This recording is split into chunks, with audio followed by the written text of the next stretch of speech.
Estimadísimos, estimadísimas, bienvenidos a la reflexión de hoy, 18 de enero de 2025, en donde quiero detenerme en algunos aspectos que nos ofrecen las lecturas de este día.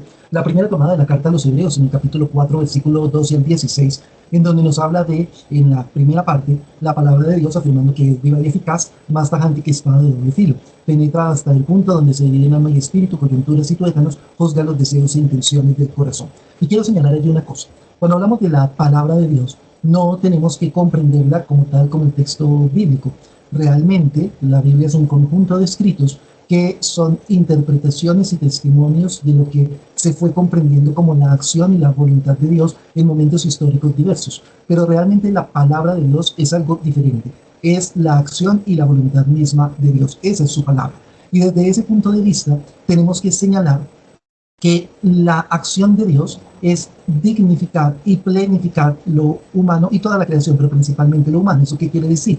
Elevarla de su condición, claramente natural, la infinitud, hasta llevarla a la comunión con la divinidad. Y que por ende también su voluntad está dada justamente desde allí, en llevar a que cada uno de nosotros, como participación suya, alcance la máxima medida de perfección y de bondad y de comunicación de vida, es decir, de trascendencia. Y entonces hay algo que tiene que ser muy importante en nuestra vida. Cada vez que tenemos que tomar decisiones o cada vez que nos vamos a acercar a hacer algo o cada vez que estamos cerrando el día, quiero invitarte para que entres en lo profundo de ti mismo y analices un poco lo que vas a realizar o lo que ya realizaste. Y en ese análisis profundo descubras realmente varias cosas, pero una de ellas es cuál fue el motor de tu acción, qué fue lo que te llevó a actuar. Fueron tus impulsos, fue la mala gestión de las emociones, fue la culpa, fue el impulso, o fue de pronto una reflexión racional, calculadora frente a ciertos intereses o ciertas comprensiones, o fue realmente la intención de ser mejor, de ayudar a otros, de desarrollar la bondad, de comunicar vida.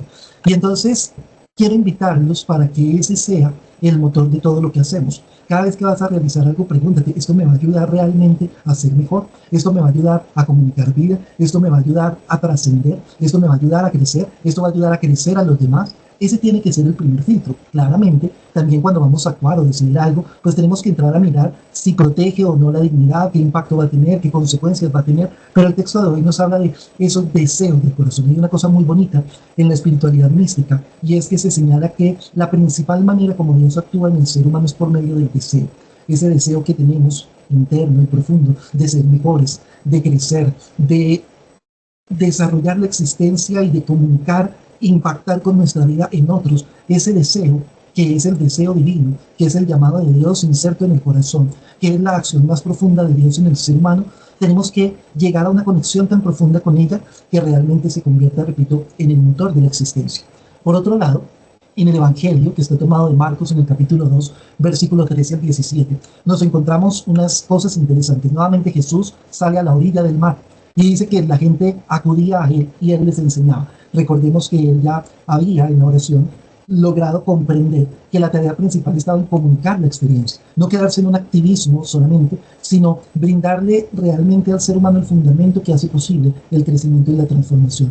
Y es que el ser humano se conecte justamente con esa palabra, es decir, con esa acción, presencia y voluntad de Dios que mora en cada uno de nosotros. Y resulta que estando allí, dice que vea al feo, sí, sentado en el mostrador de los impuestos. Estamos hablando entonces de un publicano.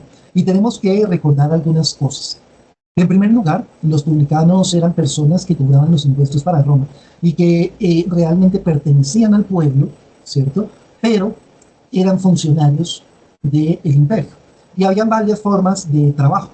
Uno de ellos era el cobrar por los impuestos y ser como unos empleados pues, del imperio y con unas tarifas establecidas. Otra era el que tenían que generar un dinero para el imperio y lo que cobrasen demás quedaba para ellos. Había varias formas, pero realmente esa era la situación. Y por el pueblo, por las personas, eran vistos como traidores, pero además de eso eran vistos como impuros y graves pecadores públicos. ¿Por qué razón?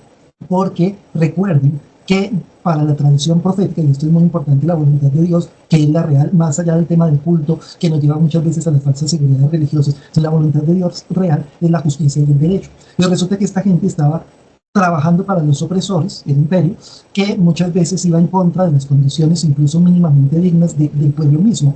Por ende era una condición de pecado, pero era una condición de traidor, era una condición de impureza, porque se habían mezclado justamente con los paganos y trabajaban para ellos. Por ende ser recaudador de impuestos era ser de lo peor de lo peor. Y resulta que Jesús va allí y se acerca a él y lo llama a seguir. Y esto es algo muy interesante, porque muchas veces nosotros nos centramos en qué puros tenemos que empezar a hacer para hacer un camino de experiencia de Dios. Y resulta que no es así. Resulta que Dios, ¿cierto? Se acerca a todos nosotros en nuestra condición humana, en nuestra condición de fragilidad, en nuestra condición, por ende, de finitud y de incoherencia que nos lleva a ese pecado que ya lo hemos dicho, es encerrarnos en nosotros mismos y dejar de vivir y de adherirnos a lo que es el proyecto y la voluntad de Dios. Y muchas veces incluso a ser completamente indiferentes a frente a los demás, o más aún, a utilizarlos como instrumentos para la construcción de nuestros propios egos que no están en sintonía con lo que Dios quiere. Y entonces, desde ese punto de vista, tenemos que comprender que la fe no es un lugar en donde está lo peor de lo peor y ya, porque la experiencia de Dios no solo debe llevarnos a sentirnos profundamente amados, perdonados, sino que la acción de Dios no es solo perdonar, sino planificar, justificar, elevar. Por ende, realmente todos los que entramos en la experiencia de Dios somos pecadores, lo sabemos, ¿cierto? Reconocemos nuestro pecado, reconocemos nuestra fragilidad, asumimos lo que somos, pero trabajamos constantemente en ser una mejor versión de nosotros mismos, en ir mejorando lo que somos, en utilizar estrategias para poder llegar realmente a entrar en sintonía con lo que Dios quiere de nosotros, sacando lo mejor de nosotros mismos. Y es allí donde se empieza el camino. Y esto es muy interesante, porque allí donde la religiosidad judía había dejado un montón de marginados religiosos, porque entonces eran considerados al ser pecadores como aquellos a quien Dios ya los dejaba de lado, eran indignos de Dios y del pueblo, y Dios ya no tenía nada que ver con ellos ni nada que hacer con ellos. Se nos recuerda que no es así. Dios nunca se aleja del ser humano. El pecado nunca rompe la gracia, ni la presencia, ni la acción de Dios en nosotros, porque si fuese así, sería completamente imposible poder llegar a una vida de conversión, a un arrepentimiento o a un mejoramiento, y el ser humano sencillamente estaría condenado a vivir y a quedarse limitado en una naturaleza en la cual misma Dios nos crea. Por ende, realmente sería un absurdo. Dios no puede condenar al ser humano por vivir desde una finitud en la cual fue creado. Todo lo contrario, Dios sabe que fuimos hechos, asume lo que somos, pero quiere que desde allí generemos caminos de crecimiento. Y entonces aprendemos que en la fe y en la espiritualidad verdadera y profunda no puede haber marginalidad de personas. Nadie puede estar excluido, condenado, señalado, ¿cierto? Como indigno de Dios, o como un pecador que ya no tiene remedio, o como alguien que no debe ser tenido en cuenta. Porque para Dios todos somos importantes, porque Dios nos sigue viendo como sus hijos y sigue apostando por nosotros porque nos ama. Y allí hay una cosa interesante. Aquellos que se consideran justos en la religión y que viven señalando a todo el mundo y cuestionando a todo el mundo, siempre que se encuentran con Jesús en un contexto de intimidad, terminan en choque, porque no comprenden justamente cómo Jesús se acerca al pecador, se acerca al marginado, se acerca al que ellos excluyen por normas religiosas para manifestarle que es amado por Dios y que está llamado también a la plenitud. Y no se nos olvide que esto está en un contexto de cena, de comida.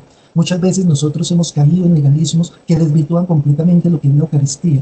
Y entonces decimos que hay personas que están excomulgadas y que hay personas que no deben participar de la mesa y que hay personas que no deben comulgar, pero eso desde el punto de vista teológico y desde el punto de vista de la exégesis bíblica es insostenible.